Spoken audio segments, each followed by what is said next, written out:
Start your day with purpose. Let your soul awake.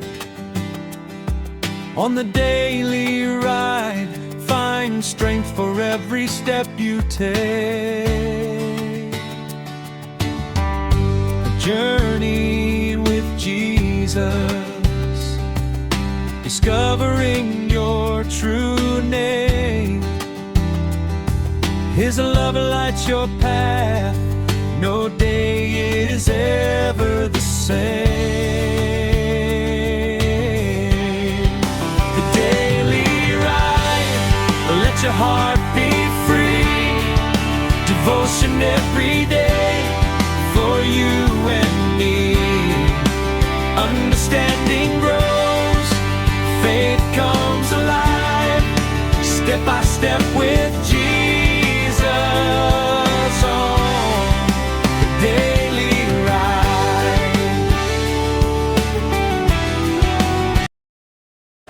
Hey Trail Riders, welcome back to the Daily Ride. I hope you guys are doing well. Today we're going to be talking about doorways of pain. Psalm 126 verse 5 is our focal passage, and it says this: those who sow in shall reap with joyful shouting. The scriptures that get us through the Bible in a year is Philippians 1 and 2, Psalm 68 1 through 18, and Proverbs 11:28. The challenge of forgiveness. Many people forgiving someone who has caused deep pain is one of the most difficult steps in emotional healing. Forgiveness can be especially hard when the wound is repeated, intentional, unjust, or never acknowledged by the person that caused it. In fact, unforgiveness can become a very obstacle that keeps healing from moving forward, because the heart remains tied to the injury long after the event has passed. Those who have been seriously wounded by others often understand that forgiveness is much easier to speak about than it is to practice.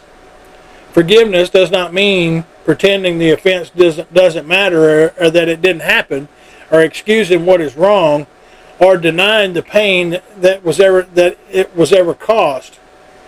Rather, it is a decision to release the debt into God's hands and refuse to let the offense continue ruling the inner life. This decision may begin in obedience before the emotions fully agree, but it creates room for God to begin the restoration process and restoring peace. The cost of bitterness. Healthy emotions can grow while bitterness, resentment, and unforgiveness remain in the heart. Healthy emotions cannot grow while bitterness and resentment and unforgiveness remain in the heart.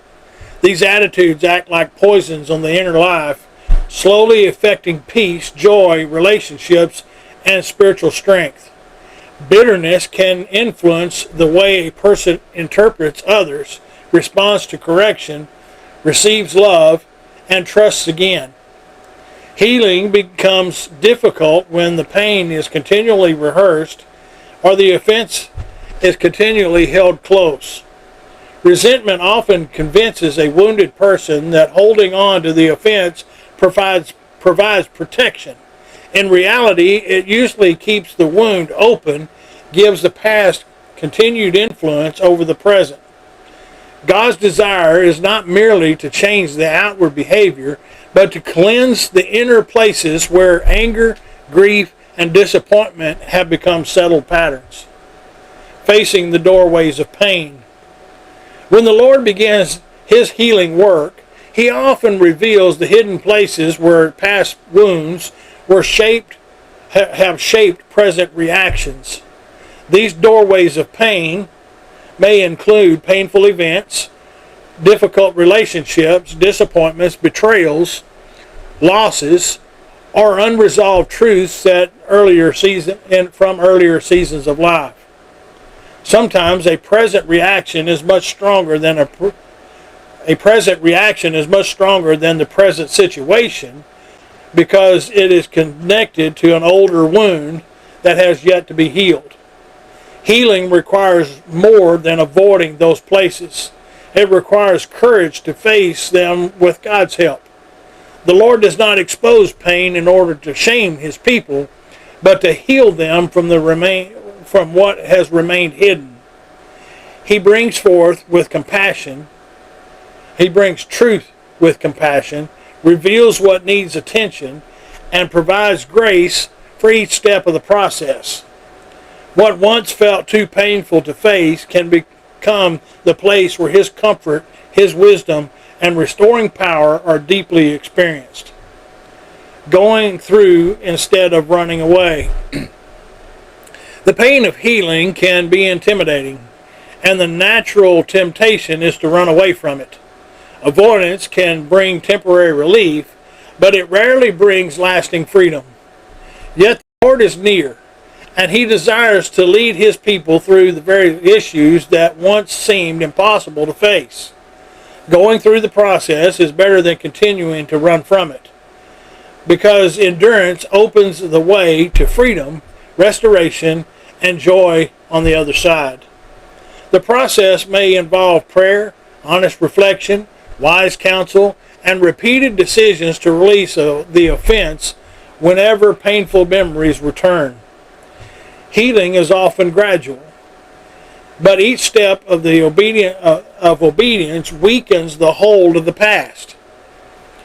As forgiveness takes root, the heart becomes free to receive God's love, trust in his timing, and move forward without being controlled by what happened before. God does not bring hurts or wounds upon us, but if they are inflicted upon us, he is able to make miracles out of mistakes. Our final thought comes to us today from 2 Kings 10 and verse 5, which says, "And the one who was over the household, and he was over the city, the elders and the guardians of the children, sent word to Jehu, saying, We are your servants. All that you say we will do, and we will not make any man king. Do what is good in your sight." William Arnott had this to say about this passage: "Keep a few good intentions hovering about as possible. They are like ghosts haunting a door. The way to lay them is to find bodies for them. When they are embodied in substantial deeds, they are no longer dangerous." God bless you guys. I hope you'll continually follow me here on the Daily Ride, and I'll see you on the next trail ride. The Daily Ride. Let your heart be free. Devotion every day for you and me. Understanding grows, faith comes alive, step by step with Jesus on the Daily Ride. The Daily Ride, let your heart be free.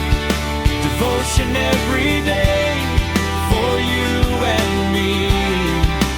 Understanding grows, faith comes alive, step by step